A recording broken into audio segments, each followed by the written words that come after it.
Operation ডেভিঙ্গোর একটা বিশেষ ভূমিকা আছে। এই মিশনে আমাদের আন্ডারকভার কপস গ্যাংস্টার হয়ে ক্রাইম সিন্ডিকেটের গ্যাংয়ে ঢুকে পড়েছে। আরে প্যান্ট তুমি কোত্থেকে পেলে? কারণ ক্রাইম স্পটে আমি তো এরম কোনো প্যান্ট পাইনি। সিআইডি নিরাপরাধ অফিসার্সরা মারা পড়ছে, আর আপনার সাহায্যে আমরা তাদের বাঁচাতে পারি। এটা কি করে হতে পারে? দয়ার রক্ত আমার প্যান্টে? দয়ার প্রাণ বিপন্ন।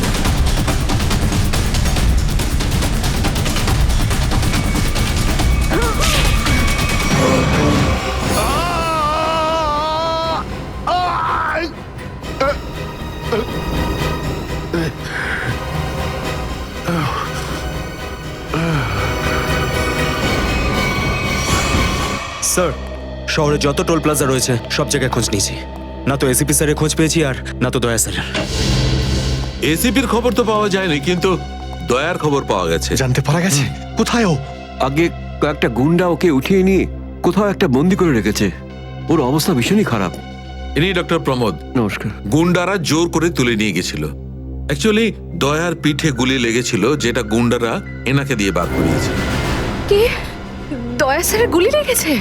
হ্যাঁ। এখন দয়া কেমন আছে? ও বিপদ মুক্ত তো? কিছু বলতে পারবো না। আমি তো গুলিটা তো বের করেছি, কিন্তু ওখানকার পরিবেশ যেরকম কোনো রোগীর জন্য একদমই ভালো না। আপনার তো কিছু নিশ্চয়ই মনে আছে ডাক্তারবাবু। কোথায় গুন্ডাদের এই আটাটা? ওরা আমার চোখ দুটো বেঁধে দিয়েছিল, তাই আমি বলতে পারবো না কোথায় আছে। ওখানে গিয়ে তো কাপড় খুলে দিয়েছিল। ওখানে ওদের নিশ্চয়ই দেখেছেন। ওদের মুখটা মনে আছে আপনার? হ্যাঁ, দেখলে চিনতে পারবো। Very good. পঙ্কজ, স্কেচ আর্টিস্টকে ডাকো এক্ষুনি।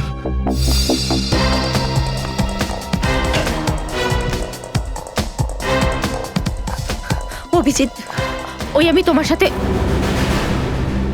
হাই। স্যার, আপনি এখানে? হ্যাঁ, আমি এখানে। আচ্ছা সারিকা, পেন্টে যে রক্তটা লেগেছিল তার ডিএনএ রিপোর্টটা এসেছে? হ্যাঁ, এসেছে। সেটাই বলতে এসেছিলে না অভিজিৎ স্যারকে? হয়তো তুমি আগেই বলে দিয়েছো। তোমার বসকে, ডক্টর সালুকাকে বলার কথা মনেই হয়নি। ছাড়ো ছাড়ো, কোনো ব্যাপার না, কোনো ব্যাপার না। হতেই পারে, হতেই পারে। ছাড়ো ছাড়ো। কি আছে ওই ডিএনএ রিপোর্টে? ওই ব্লাড স্যাম্পলটা কার সারিকা?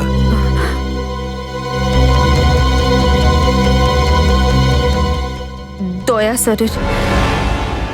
দয়ার? দয়ার? আচ্ছা, ওই প্যান্ট যার উপর এই রক্তটা লেগেছিল, ওই সেই প্যান্টটা কার?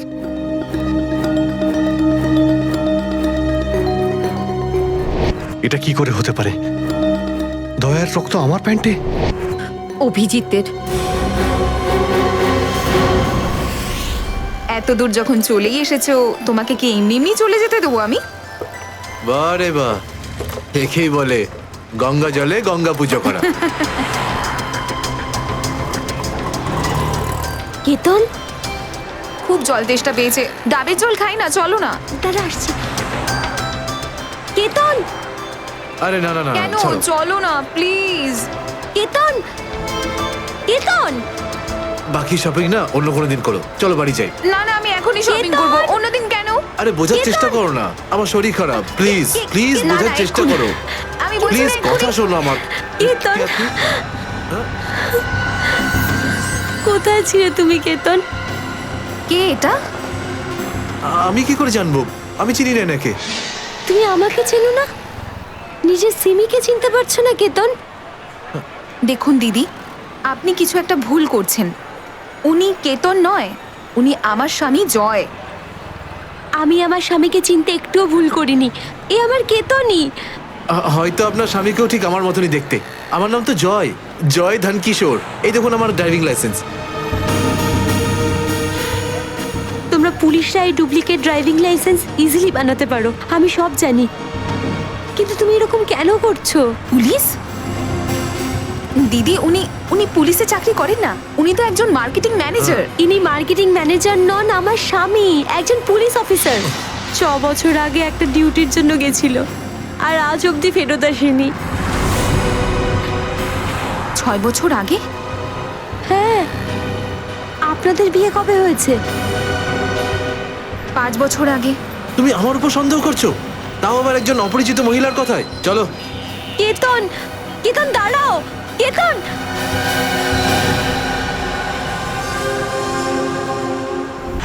অভিজিতের প্যান্টের ওপর দয়ার রক্ত। তিনবার টেস্ট করিয়েছি, কিন্তু ফলাফল ওই।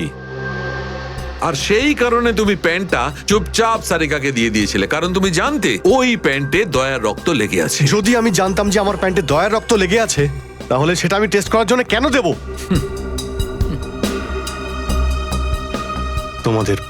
তোমাদের এটা মনে হচ্ছে না তো যে দয়ার এই অবস্থার জন্য আমিই দায়ী? আচ্ছা ঠিক আছে, মেনে নিলাম। যদি তোমার কোনো দায় না থাকে তাহলে চুপচাপ তুমি সারিকাকে প্যান্টটা কেন দিলে? ওই প্যান্টটা তুমি ডাইরেক্ট আমাকেও দিতে পারতে। দিতে পারতাম স্যার, কিন্তু সব সময় আপনি আমার বিরুদ্ধে কথা বলেন।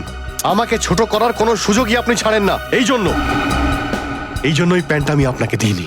আর সেই কারণে সিনিয়র ইন্সপেক্টর অভিজিৎ, তুমি এটাও বলনি যে যখন দয়া আহত হয়েছিল তুমি নিজে সেখানে উপস্থিত ছিলে।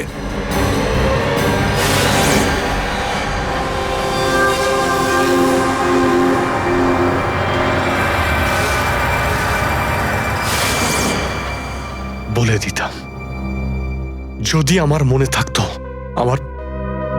আমার এখনো কিছু মনে নেই যে ওই রাতে কি হয়েছিল। আপনার মনেই নেই যে ওই রাতে কি হয়েছিল?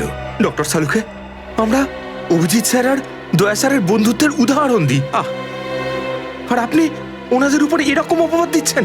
হ্যাঁ স্যার, অভিজিৎ স্যার নিজের জীবন দিয়ে দেবেন, কিন্তু দয়া স্যারের উপর একটা আঁচল লাগতে দেবেন না। ও আচ্ছা, চলো ঠিক আছে, মেনে নিচ্ছি। আমি আমার সমস্ত কথা ফিরিয়ে নিচ্ছি। I am sorry. আমি মেনে নিচ্ছি যে দয়া আজকে যে অবস্থায় আছে তার দায় অভিজিতের নয়, কিন্তু এই কথাটা আমি কিছুতেই মানবো না যে দয়া যখন আহত হয়েছিল তখন অভিজিৎ ওখানে ছিল আর ওর কিছুই মনে নেই। কিছু একটা ঘটনা অভিজিতের মাথায় নিশ্চয়ই ঢুকে গেছে, কিছু তো আছে। ইটস ইম্পসিবল, কিচ্ছু মনে নেই। ডক্টর সালুখে, আপনি আমার কাটা ঘায়ে আর নুন ছেটাবেন না। আপনি খুব ভালো মতোই জানেন যে আমার স্মৃতিশক্তি। জানি অভিজিৎ, আমাকে মনে করিয়ে দেওয়ার চেষ্টা করো না। আমি ভালো করে জানি অভিজিৎ, যখন সিনিয়র ইন্সপেক্টর অভিজিৎ কোনো প্রবলেমের মধ্যে পড়ে তখন ওর কাছে একটা মস্ত বড় হাতিয়ার আছে, ওর স্মৃতিশক্তি। প্লিজ সালুকে স্যার, আপনি অভিজিতের integrity. Hold on doctor Sarika, ইন্টিগ্রিটির পার্ট তুমি আমাকে পড়াতে এসো না। তুমি সিআইডির সবচেয়ে বড় নিয়ম ভেঙেছো, আমাদের কাছ থেকে এইরকম একটা বড় প্রমাণ লুকানোর। আন্ডারস্ট্যান্ড? ইন্টিগ্রিটি। স্যার, ওই দিন রাতের এমন কোনো কথা যেটা আপনার মনে আছে? যাই হোক,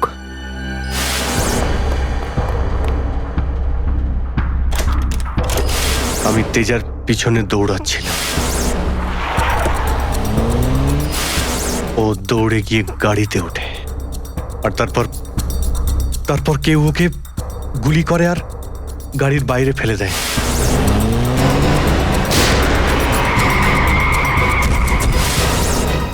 যখন আমি দৌড়ে গিয়ে তেজার লাশের কাছে যাই, তখন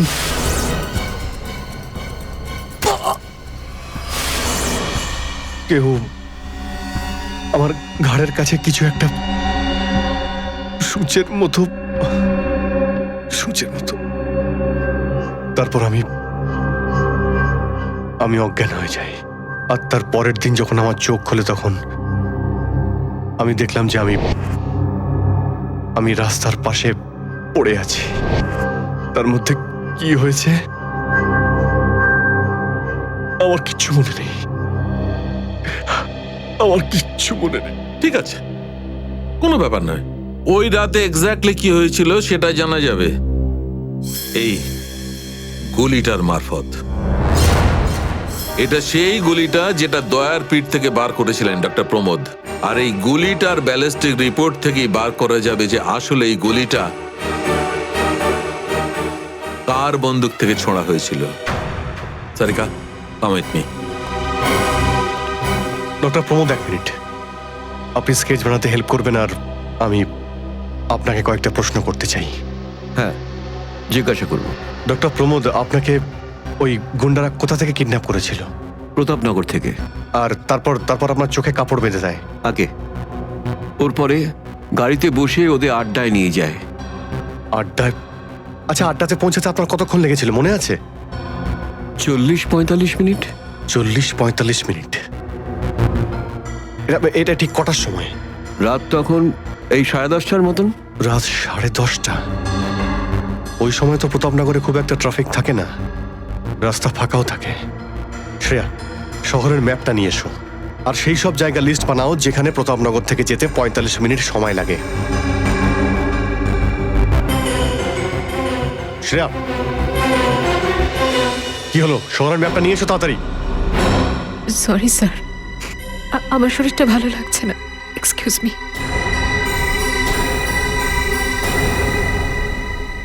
I can't believe this Maya, তুমি নিজের স্বামীর কথা বিশ্বাস করছো না, একজন অপরিচিত মহিলার কথা বিশ্বাস করছো তুমি। একটা মেয়ে অন্য একটা মেয়ের চোখের দিকে তাকালেই বুঝতে পারে যে সে সত্যি বলছে না মিথ্যে। আর ওর চোখে সত্যিটা ছিল, ওর চোখে জল মিথ্যে বলছিল না। মায়া, মায়া তুমি ওর কথায় বিশ্বাস করছো চোখের জল দেখে, আর তুমি আমাকে সন্দেহ করছো। সত্যিটা বলো, বলো সত্যি করে যে কতগুলো বউ আছে তোমার, বলো আমাকে জয়। আরে আমি তো একটা সামলাতে পারছি না, আবার অন্য কোথায় আনবো? সে তো তোমার কপাল ভালো যে মার্কেটে আজ তোমার সত্যিটা জানতে পারলাম, না হলে সারা মায়া- জীবন আমি এটাই ভেবে যেতাম যে তুমি আমাকে ভালোবাসো। হ্যাঁ মায়া, এটা সত্যি যে আমি শুধুমাত্র তোমাকেই ভালোবাসি মায়া। তাহলে বলছো না কেন নিজের ব্যাপারে সত্যিটা?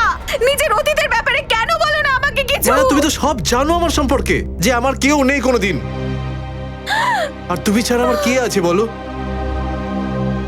আর তোমার কাজ? তুমি পুলিশে আছো নাকি মার্কেটিং ম্যানেজার? মার্কেটিং মায়া।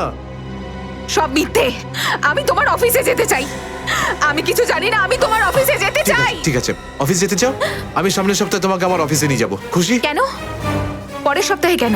হ্যাঁ, কালকে কেন নয়? হ্যাঁ, বরং আমি তো বলবো যে কাল নয়, আজই যেতে চাই আমি তোমার মায়া অফিসে। মায়া মায়া, সন্দেহের একটা লিমিট থাকে মায়া।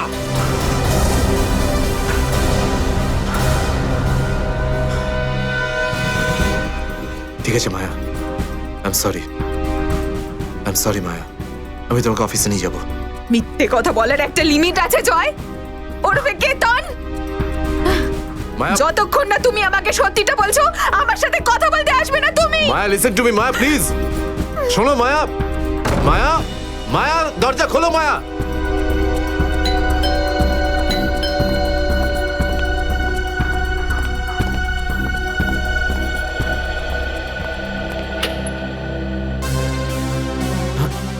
আপনি?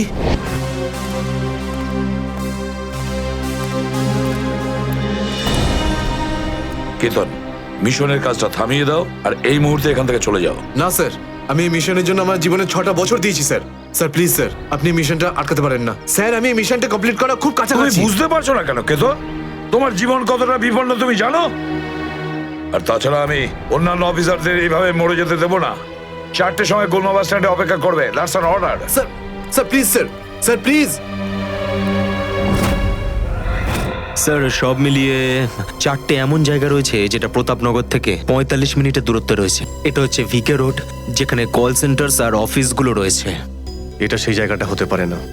আর এই পশ্চিমে শ্যামনগর স্যার, এখানে বেশিরভাগ সব ফ্ল্যাট স্যার। ডক্টর প্রমোদ, আপনার ঠিক মনে আছে যেখানে আপনাকে নিয়ে গেছিল সেই জায়গাটা বাংলো বা ফ্ল্যাট ছিল না?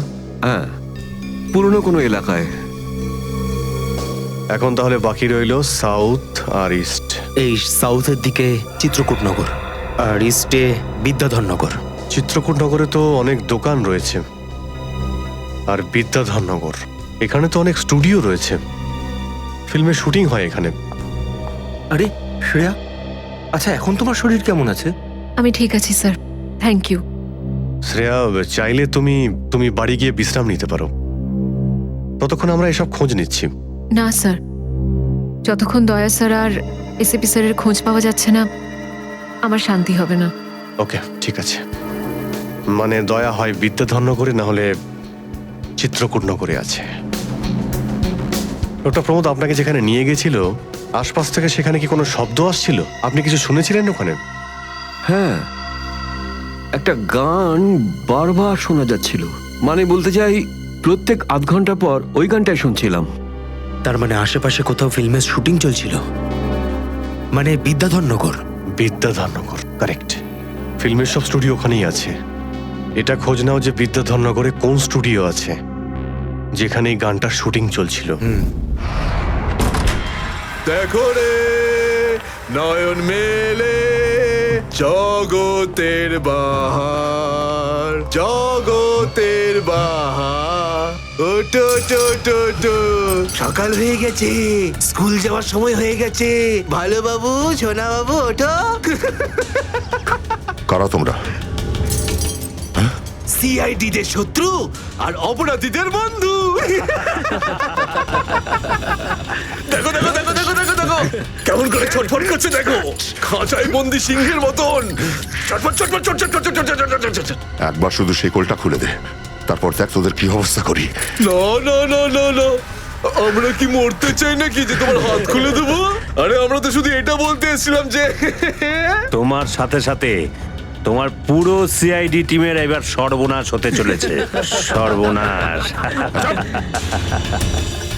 অনেক দেখেছি তোদের মতন সিআইডির সর্বনাশ করার লোক।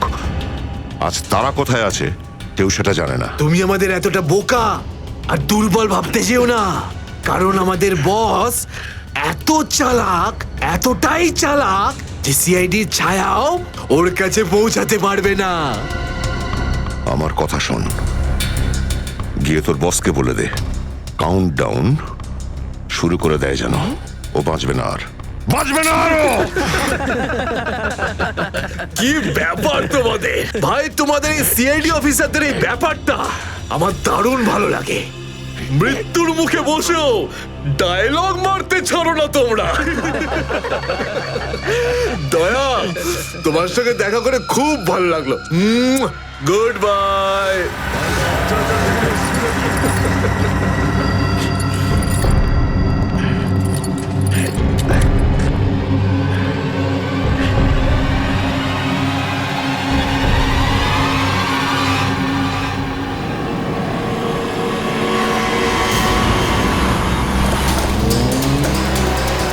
সেদিন দেখা হয়েছিল গানটার শুটিং এই স্টুডিওতেই চলছিল, তাই তো? হ্যাঁ স্যার, এটাই সেটা, বিরাট স্টুডিও। দয়াকে এখানেই হয়তো কোথাও রেখেছে।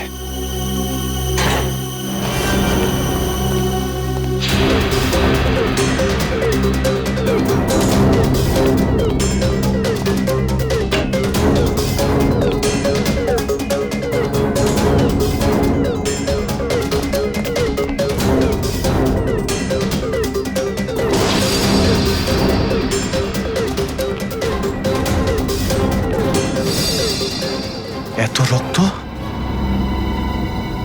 তার মানে স্যার, দয়া স্যার এখানেই ছিলেন? এই শিকল দিয়ে বেঁধে রেখেছিল আমার বন্ধু দয়াকে। একবার যদি আমি এদের পাই না। স্যার, এই চায়ের কাপটা পেলাম, চা এখনো গরম রয়েছে। চা গরম আছে, তার মানে হলো ওরা এখান থেকে বেশি দূর যায়নি।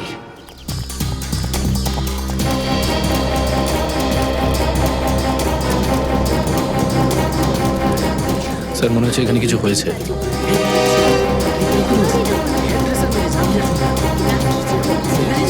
সরে যান প্লিজ, সরে যান, সাইড দিন। আমরা সিআইডি থেকে এসেছি।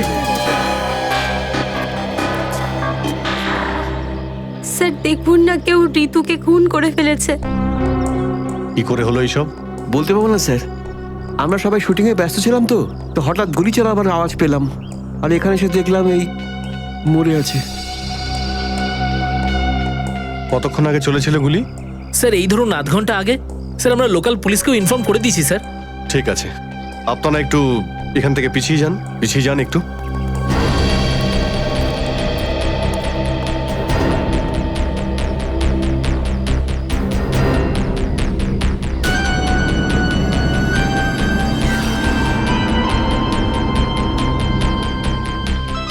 গুলি বেরিয়ে গেছে মাথা থেকে। গুলি লাগা 2 সেকেন্ডের মধ্যেই বেচারি মারা গেছে। গুলি লাগার পরেই এফোড় ওপড় হয়ে গেছে। একটু চেক করো আশেপাশে, দেখো গুলি এই ডিরেকশনে কোথাও পাও কিনা।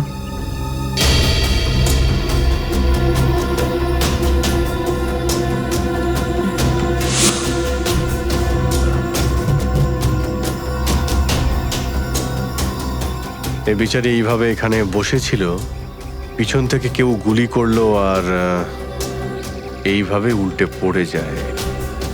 আর এই আঘাত, এটা আবার কি ব্যাপার?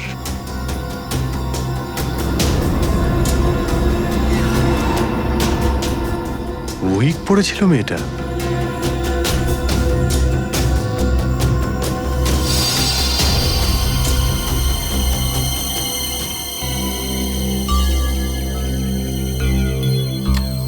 স্যার, হ্যাঁ পুরবি, গুলি পেয়ে গেছি।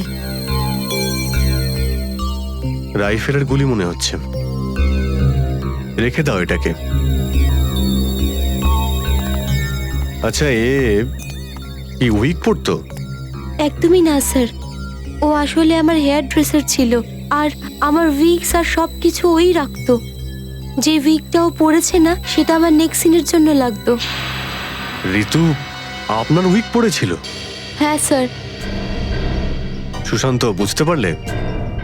যখন ঋতুকে গুলি করা হয় তখন খুনি ওর মুখটা দেখেনি, গুলি পিছন থেকে চালিয়েছিল। আর যখন ঋতুর গুলিটা লেগেছিল তখন ওনার উইক পড়েছিল। মানে গুলিতে ঋতুর নয়, আপনার নাম লেখা ছিল। কি? হ্যাঁ, আপনাকে কেউ মারতে চায়। এই দেখো, 0.33 ক্যালিবারের বুলেট এটা, যেটা দিয়ে ঋতুকে মারা হয়েছে, যেটা শুধুমাত্র স্নাইপার রাইফেল দিয়েই ছোঁড়া যায়। তাহলে সালুখে স্যার, এই ওর মাথাতে দুটো লাল রঙের চিহ্ন কিসে? এই লাল চিহ্ন দুটো এন্ট্রি আর এক্সিট উন্ড। ঋতুর মাথার মধ্যে গুলি এই দিক দিয়ে ঢুকেছে আর এইখান দিয়ে বেরিয়ে গেছে। এই এক্সিট বোন এন্ট্রি বোন থেকে প্রায় হাফ ইঞ্চি নিচে, মানে গুলি উপর থেকে নিচে চালানো হয়েছিল। আগে হ্যাঁ, গুলিটা ঋতুর মাথায় এইখান দিয়ে ঢুকেছিল আর এইখান দিয়ে বেরিয়ে এসে সোজা ভ্যানিটি ভ্যানের ফুটবোর্ডে এসে আটকে গেছে। আর আমাদের ক্যালকুলেশনের হিসেবে গুলিটা চালানো হয়েছে এদিক থেকে, এইভাবে। গুলিটা প্রায় 2-3 তলার ওপর থেকে ছোঁড়া হয়েছে। অনেক কিছু জানতে পেরে গেছেন স্যার আপনি। হ্যাঁ, ঋতুর কেসে তো আমি অনেকটাই জানতে পেরে গেছি।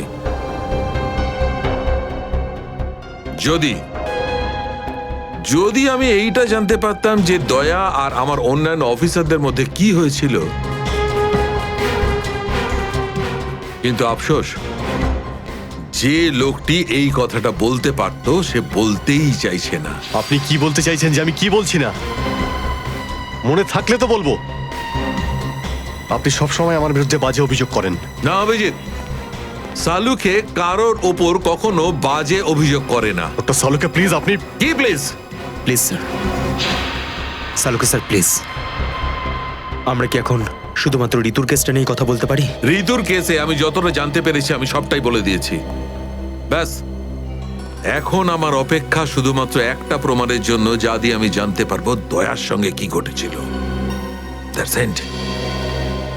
দেখলে, এই জন্য আমি তোমাকে বলেছিলাম যে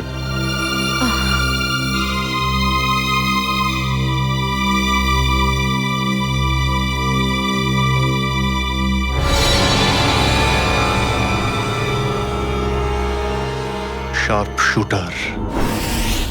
স্যার, আমি বলছি না, শেষ এক সপ্তাহ এখানে কোনো শুটিং হয়নি, তাই এখানে কারো আসার প্রশ্নই ওঠে না। মানে গত এক সপ্তাহ ধরে তুমি ছাড়া এই স্টুডিওতে আর কেউ আসেনি? আগে না স্যার। তার মানে গুলি তুমি চালিয়েছো? আমি গুলি কি করে চালাবো? আমার তো দীপাবলির বাজিতেও ভয় লাগে। তাহলে ভালো করে ভেবে উত্তর দাও। কেউ না কেউ তো গিয়েছিল সেকেন্ড ফ্লোরে। হ্যাঁ স্যার, একজন প্লাম্বার এসেছিল ওই পাইপ ঠিক করতে। সেকেন্ড ফ্লোরে? হ্যাঁ স্যার। নিয়ে চলো সেখানে, চলো।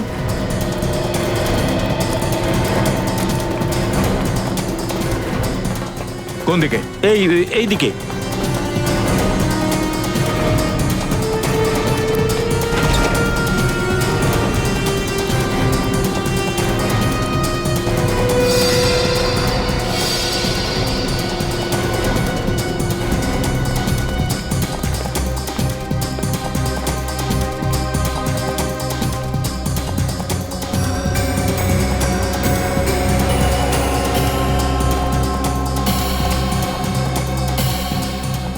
এখান থেকে। ঋতু ওখানে ছিল আর শার্প শুটার গুলি সম্ভবত এখান থেকেই চালিয়েছে।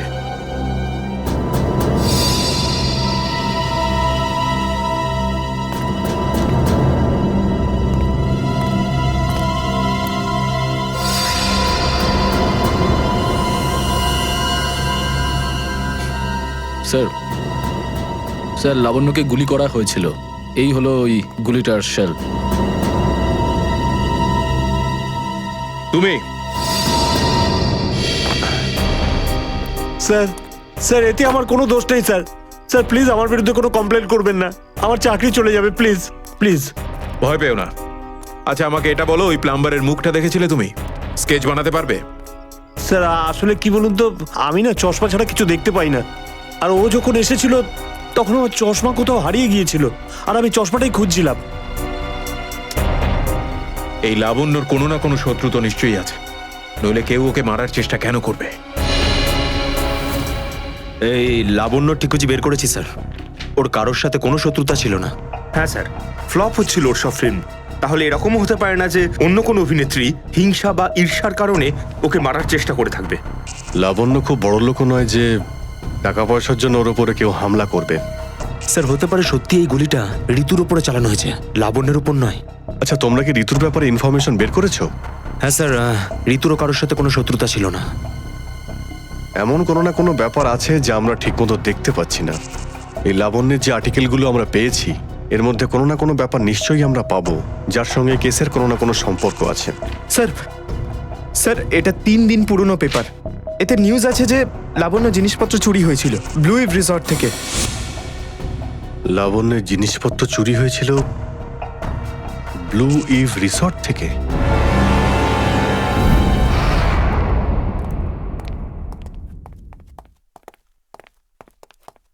এটাই রুম স্যার।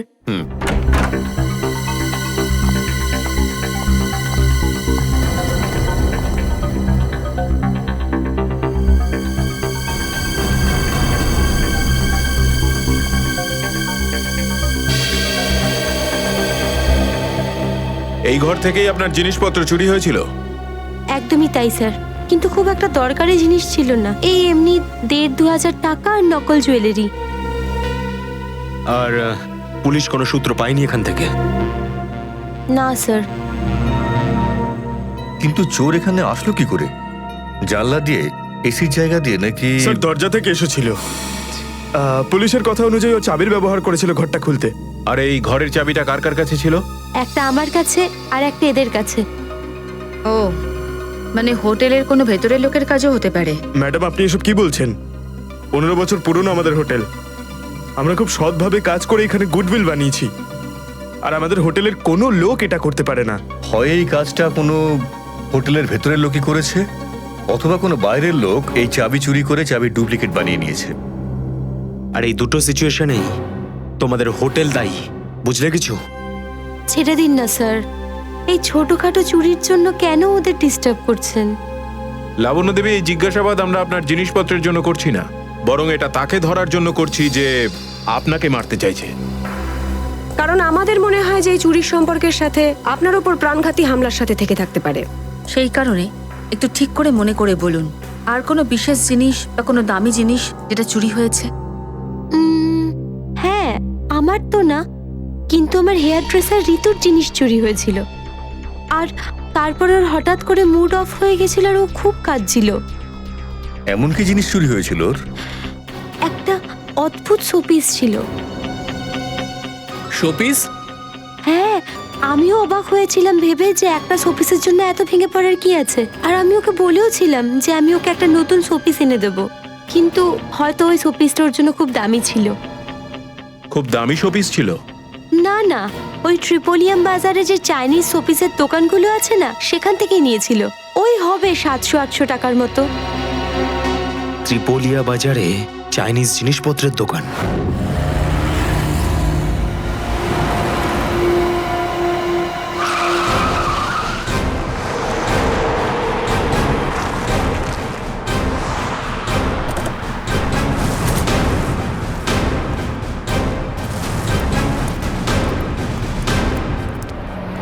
সিআইডি।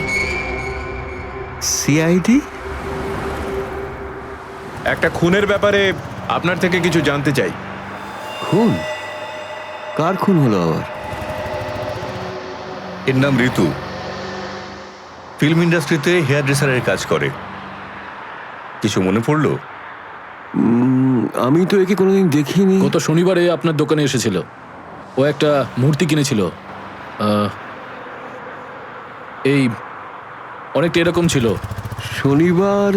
শনিবার তো আমি ছুটিতে ছিলাম। হ্যাঁ, সুশান্ত দোকানটা দেখছিল। কি সুশান্ত, তুমি দেখেছো মেয়েটাকে? হতে পারে এখানে এসেছিলেন। শনিবারের দিনটা খুব বিজি দিন থাকে, অনেক লোক আসে।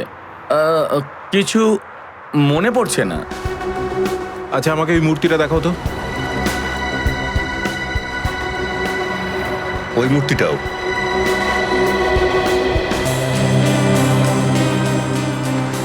এরকম আর কটা পিস আছে আপনার দোকানে? এই 15-20টা হবে। কি সুশান্ত? হ্যাঁ,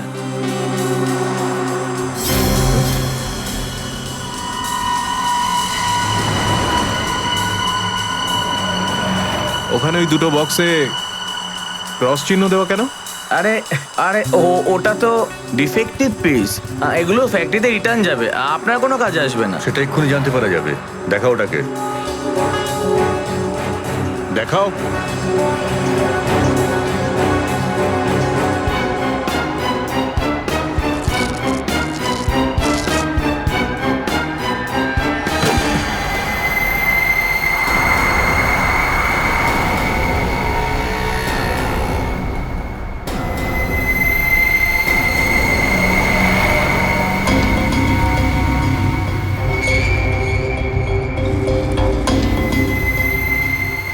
তো এসব ড্রাগসের ব্যাপার।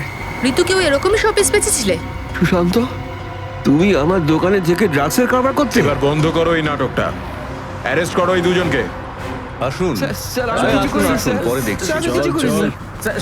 চল, তোকে বোঝাচ্ছি। চল, আমি কিছু করিনি স্যার। চল।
সুশান্ত, কে করলো এটা?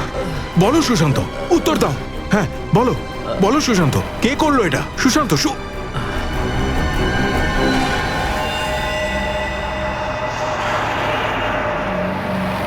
হি ইজ ডেড। স্যার, এটুকু তো নিশ্চিত ঋতুর মৃত্যুর সম্পর্ক এই ড্রাগ স্মাগলিং এর সঙ্গে রয়েছে।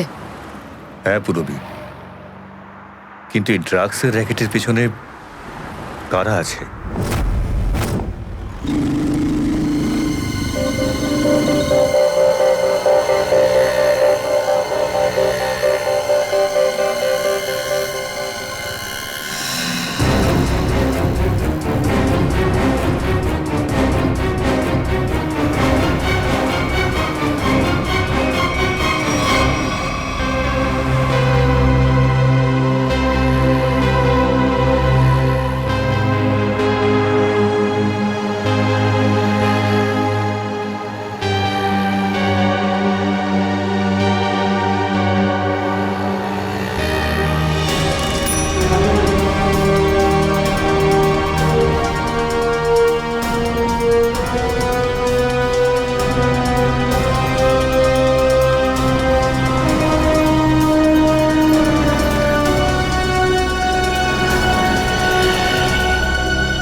ব্যাপার স্যার, এত আর্জেন্ট ডাকলেন?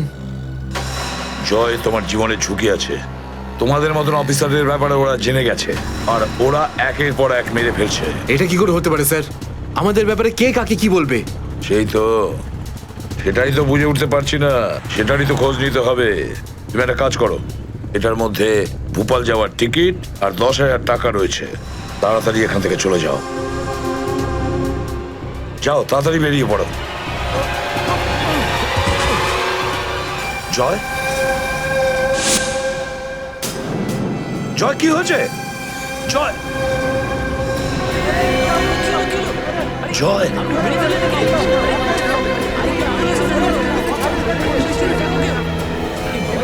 মাই গড,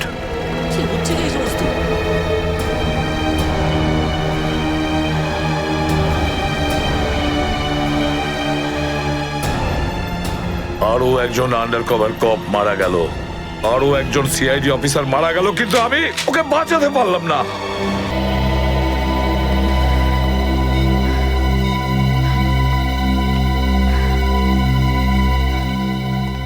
দয়া স্যারের ফোনটা কেন লাগছে না?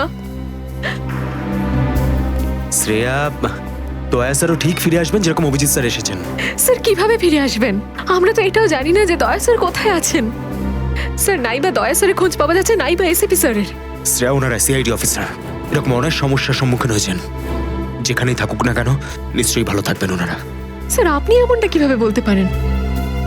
আপনি রক্ত দেখেছিলেন তো? কতটা রক্ত পড়েছিল বলুন তো ওখানে? আর ওই গুলিটা, যে গুলিটা দয়া স্যারের শরীর থেকে বেরিয়েছিল। হ্যাঁ শ্রেয়া, আমি সবকিছু দেখেছি, কিন্তু তার মানে এটা তো নয় যে সিআইডি অফিসাররা মারা যান না। স্যার, হ্যাঁ স্যার, আপনি ঠিক আছেন তো? স্যার, কাল থেকে আপনাকে ফোনে পাচ্ছিলাম না। হ্যাঁ, আমি একটা জরুরি কাজে ব্যস্ত ছিলাম। এমন একটা টপ সিক্রেট কাজ ছিল, কাউকে বলতে পারিনি, এমনকি তোমাদেরও নয়। স্যার, কি? স্যার, দয়া স্যারের কোনো খোঁজ পাওয়া যাচ্ছে না। দয়া স্যারের কোনো খোঁজ পাচ্ছ না মানে? স্যার, দয়া স্যার নিখোঁজ। কিন্তু গেল কোথায় ও? জানি না স্যার, ওনার ফোনটাও লাগছে না। আর ওনার গায়ে গুলিও লেগেছে। দয়ার গায়ে গুলি লেগেছে? এক মিনিট, এই ব্যাপারটা তোমরা জানলে কি করে? স্যার, সালুকে স্যার বলছিলেন যে দয়া স্যারের বডি থেকে একটা ডক্টর গুলি বের করেছেন আর চুপ করে নিয়ে এসে ওনাকে দিয়েছেন। দয়ার বডি থেকে গুলি বের করে সেটা শালুকে পাঠানো হয়েছে? অভিজিৎ, অভিজিৎ কোথায়? স্যার, অভিজিৎ স্যারও নিখোঁজ ছিলেন, 3 ঘন্টা আগেই ফিরে এসেছেন। আর তার থেকে বড় কথা স্যার, অভিজিৎ স্যারের প্যান্টে দয়া স্যারের রক্ত লেগেছিল। অভিজিৎ নিখোঁজ? 3 ঘন্টা আগে ও ফিরে এসেছিল, আর ওর প্যান্টের ওপর দয়ার রক্ত লেগে আছে। আর ওনার কিছুই মনে নেই স্যার। আর ওর কিছু মনে নেই? সেই একই ব্যাপার, সেই একই ব্যাপার।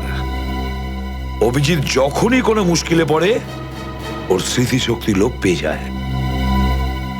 এসব কি হচ্ছে সিআইডির মধ্যে? আমাদের তিনজন আন্ডার কভার অফিসার মারা গেছে। ওই অফিসারদের ব্যাপারে আমি ছাড়া আর কেউ কিচ্ছু জানতো না, কিন্তু ওদের নাম বাইরে ফ্ল্যাশ হয়ে গেছে। কিভাবে? স্যার, এই কথাটা যদি শুধু আপনি জানতেন তাহলে। সেটাই তো বলছি আমি সচিন, সেটাই তো বুঝে উঠতে পারছি না। এসব কি করে হলো, কিভাবে হলো?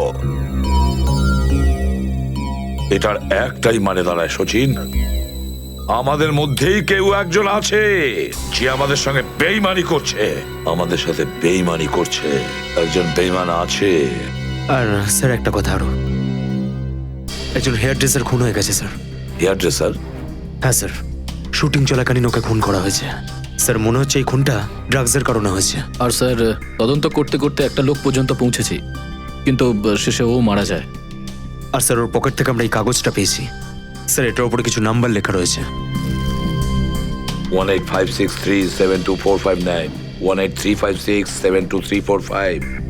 আমার মনে হয় সচিন, এটা কোনো টেলিফোন বা মোবাইলের নাম্বার নয়। এই নাম্বারটা অন্য কিছু, এই নাম্বারটা অন্য কিছুরই হবে। কিন্তু কি, কিসের নাম্বার হতে পারে এটা? হ্যাঁ সালুকে। আরে, এরা তো সব তোমার সঙ্গেই আছে। তোমার অফিসাররা তো তোমাকে খুঁজে খুঁজে হয়রান হয়ে গেল। আমি কোথায় গিয়েছিলাম ওরা জানে। এবার তুমি বলো, এমন কোন কথা আছে যেটা ফোনে বলতে পারোনি? প্রদ্যুমন, এই কথাটা আমরা দুজন আলাদা বলতে পারি না। কেন? এমন কি কথা আছে যে এদের সামনে তুমি বলতে পারছো না? বলতে পারি, কিন্তু ভয় পাচ্ছি। ভয় পাচ্ছি যে লোকটাকে এরা হিরো মনে করে, যারা তার মতো হতে চেষ্টা করে, স্বপ্ন দেখে, যাতে ও নিজে এই লোকেদের দৃষ্টিতে পড়ে না যায়। এসব ঘুরিয়ে ফিরিয়ে কথা বন্ধ করো সালুকে। পরিষ্কার করে বলো, আর সবার সামনে বলো। ঠিক আছে, পরিষ্কার করে বলছি, আর আমি সবার সামনে বলছি। কিন্তু যেটা আমি বলবো সেটা শুনে কেউ যেন মনে করো না যে আমি কারোর ওপর বদলা নিচ্ছি বা কারোর সঙ্গে শত্রুতা করছি। ক্রাইম স্পটের ব্যালিস্টিক রিপোর্ট এসে গেছে। কি লেখা আছে রিপোর্টে? প্রথম গুলিটা চলে কালুর ওপর, অভিজিতের বন্দুক থেকে। আমাদের আন্ডারকভার কপের উপরে? আগে হ্যাঁ, শুধু তাই নয়, দ্বিতীয় গুলিটা চালানো হয়েছিল ভিকুর ওপর, দয়ার বন্দুক থেকে। না, এরকম হতে পারে না। অভিজিৎ স্যার আর দয়া স্যার ভিকু আর কালুকে এইভাবে চেয়ারে বেঁধে রেখে গুলি চালাতে পারে না স্যার। ফ্রেডে, ব্যালিস্টিক রিপোর্ট কখনো মিথ্যে কথা বলে না। আর সবচেয়ে ইম্পর্টেন্ট রিপোর্ট, সেই রিপোর্ট যার জন্য এদের সবাইকে বাইরে যেতে বলেছিলাম। অভিজিতের ফোন। অভিজিৎ, কোথায় তুমি? এখন এই মুহূর্তে ফরেনসিক ল্যাবে তুমি চলে এসো। ফরেনসিক ল্যাবে? কেন স্যার, কি হয়েছে? অভিজিৎ, তুমি কাল্লুকে গুলি চালিয়েছো? কাল্লুকে গুলি আমি? আর স্যার, ওকে আমি কেন গুলি করতে যাব? অভিজিৎ, তুমি এই মুহূর্তে ফরেনসিক ল্যাবে চলে এসো, and that's an order. Sir, এই কথাটা শুনে আপনি যতটা অবাক হয়েছেন ততটা আমিও অবাক হয়েছি।